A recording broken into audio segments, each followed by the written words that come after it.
tuusa okusiima kwange eri IGP olw'okunteekamu obwesige n'okumpa akakisa ng'omukyala okusaavingako oba okukola mu pozishoni eno gye nteereddwamu, nga neebaza ne bannamawulire olw'enkolagana ennungi, nga Mityana tebadde mbi oba Wamala Region tebadde mbi, ng'abantu baayo balungi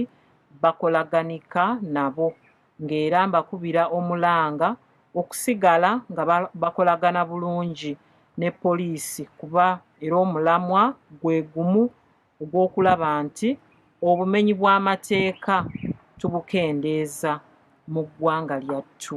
Uganda, nga manyi gye ndaga obuvunaanyizibwa buyinza okuba bungiko ku bwe mbadde nabwo,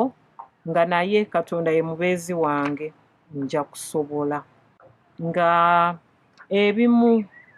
ku bisoomooza bye tufuna mu mulimu ogw'okwogera kuliko social media fake news, nti olumu ogenda okutuuka okwogera ku kintu wabula ng'emitimbagano gyo gyamaze dda okuleeta ago amawulire, ate ebiseera ebisinga olumu nga mafu